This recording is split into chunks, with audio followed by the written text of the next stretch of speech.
Hello everyone, this is Diamond Suri from Canwings Consultants Private Limited. Welcome to yet another YouTube session. So this particular YouTube session is about increasing your points. Now I've been asked by a lot of people, especially on the YouTube, to make a video on how to increase the points and whether increasing the points is even going to be beneficial for them at all. So first of all, I'm going to talk about the various ways through which you can increase your point score, and then I'm going to come down to discussing whether you even need to increase your point score or not.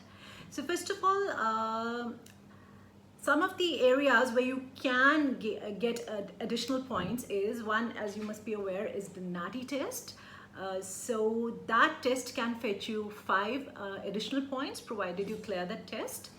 The second area where you can increase your points is in case you have your spouse or your partner take up the English proficiency test, be it a PTE, IELTS, TOEFL or whatever, and if your spouse is able to score 6 bands in each section, that will fetch you 5 points.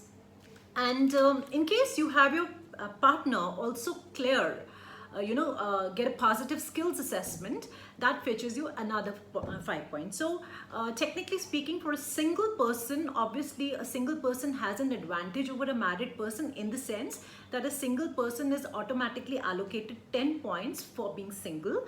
However, those who are married, they can get 5 points in case they have their spouse clear 6 bands in each section, and additional 5 points in case they have their partner even get a positive skills assessment. Now, a little concern you have to keep in mind here is what happens is that at times, let's say the primary applicant's occupation is listed on, let's say, the MLTSSL list. There are basically 3 lists, that is MLTSSL, STSOL and ROL. So let's say that the spouse's occupation is listed on the MLTSSL and the partner's occupation is listed on the STSOL. In that particular case, even if you get a positive skills assessment for your spouse, unfortunately the DHA will not be able to allocate 5 points for skills assessment and 5 points for English proficiency, because the skills assessment points will not be taken into consideration simply because the occupations for both of you, the primary applicant as well as the spouse, are not listed on the same list. So in that case, if the spouse has got 6 bands in each section and has also got a positive skills assessment, he or she will only be able to get 5 points for English proficiency and not 10 points, because 5 points for the skills assessment will not be awarded to the partner despite having a positive skills assessment, simply for the reason that the occupation for the spouse also needs to be on the same list. So if the primary applicant's occupation is on the MLTSSL, the spouse's occupation also needs to be listed on the MLTSSL.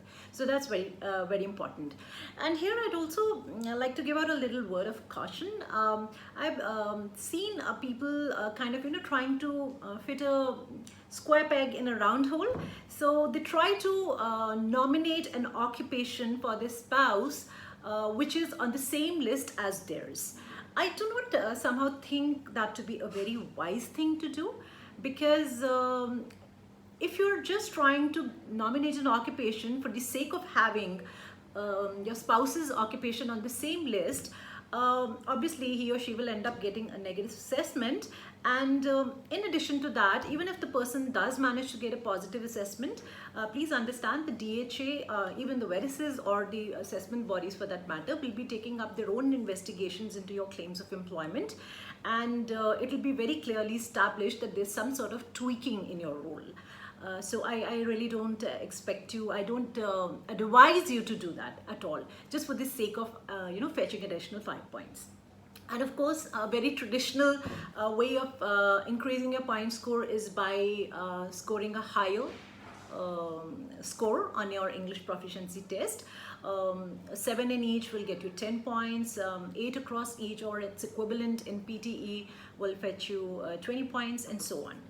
So those are some of the common ways for offshore applicants who do not have any Australian study, who have not lived in Australia or worked in Australia. Those are some of the ways through which the applicants can increase their point score. Now, the big question that I'd like to come down to during this video is, should you even be increasing your point score? Is it really necessary? Is it really beneficial? Okay, so let's discuss that. Now, essentially, the visas which require a higher point score are two visas. One is subclass 189, that is skilled independent, and subclass 491, which is relative sponsored. Now, these are the only two visas for which the immigration department will look at the higher scoring applications and give out invitations to those with a higher score. So obviously somebody who's just looking at 189 or 491 relative sponsored, it makes all the sense for them to be trying harder to get a better score. Now, if you look at the invitation round for the month of August, the applications that were invited for a visa for 189 subclass were sitting at 90 points, and the applications that were invited for 491 relative sponsored visa was sitting at 75 points. So the general tendency or the generalization I would say people go with this information is that usually 90 points are required in order to get an invitation to apply for a visa. Little realizing that 90 point was the cutoff for the last invitation round for 189 visa only. It is not applicable on 190. It is not applicable on 491 relative sponsored. Similarly, when people look at 491 family sponsored cutoff being 75 for the last invitation round, they end up thinking that, oh, if I'm applying for 491, I must have a score of 75 in order to stand any chance of being invited.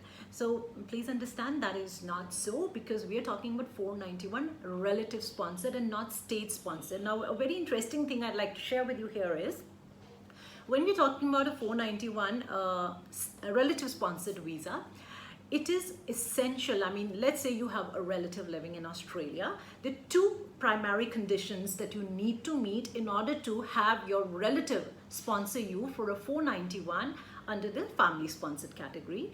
The first one is that your occupation needs to be on the MLTSSL. Yes. So simply, let's put it this way. Let's say you are a mixed crop farmer, or you are a private tutor. A mixed crop farmer obviously is on the ROL, and a private tutor is on the STSOL. And you have a relative living in Australia. Would he or she be able to sponsor you? Or let's say, would you be able to route your application through a 491 relative sponsored? No. Only if you have your occupation listed on the MLTSSL list, only then can you route your application through the 491 relative sponsored.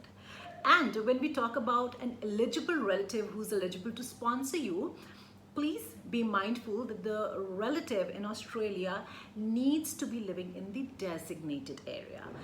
Now, you'd like to know what the designated area is, please feel free to email us. We'll give you more details on that. So let's put it this way. Let's go with an example that we have two cases with us. In the first case, there is a client who wants to apply for a 190 or a 491 state-sponsored visa. He has a very high point score. Let's say he has 85, he's sitting at 85 points. But a particular state that is offering nominations under 190 or 491 state-sponsored, let's say lists 5 years of minimum work experience as a criteria. Now, this person has got 85 points, but he doesn't have 5 years of work experience. So would he be eligible to get a state nomination because he has a very high score, but he doesn't have 5 years? The answer to that is no. He will not be eligible to get a nomination despite having a high point score, but simply for the reason that he has not met all the criteria set forth by the particular state, he will not be able to get the nomination. Now, please understand this, that this is a hypothetical example that I've given you. I am not at all saying that states need a 5-year work experience. This is just for an example for the purpose of helping you understand this. On the other hand, let's say there's a person who's sitting at 65 points and he has 7 years of work experience. Will he be able to get nomination? The answer to that is yes. So for 190 as well as 491 state sponsored, it does not really matter how high your point score is. What matters is whether you're able to fulfill the state's specific criteria, and each state has its own individual criteria for nomination, which of course will be released hopefully in the month of October, as soon as the quotas are allocated to the states by the Department of Home Affairs. Now, having said this, I'd like to quickly touch upon one point. A lot of people ask me that if you want to apply for a 190 or a 491 state sponsored, do we have to do anything, or we just fill up our EOI and we naturally get an invitation just the way we get an invitation like under a 189 or a 491 relative sponsored? So the answer to that is absolutely yes. If you're applying for a 190 visa or a 491 state sponsored, merely filling up your or lodging your expression of interest is not enough.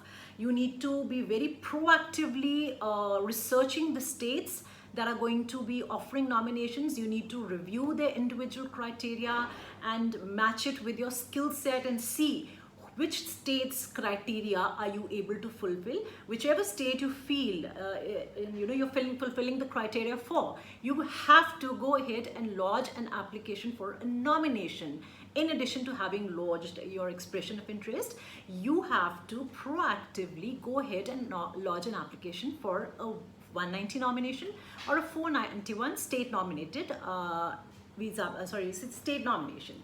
So I hope it is kind of clear that only if you're looking at 189 and 491 relative sponsored, you need to worry about taking your point score higher. If you're looking at 190 or 491 state sponsored, please do not worry about raising your point score. Do not go into unnecessary exercises about fetching more points for partner or whatever, because it's not really going to help your application in any way. Of course, there's no harm in taking your point score higher, but it's not really necessary. Do not waste your time and energy into something that is not going to be very relevant to your case.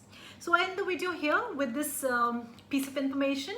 Please do continue to email us on canwings@gmail.com. That's CANWINGS@gmail.com, or call us on 78498 78498. Until next time, bye bye and take care.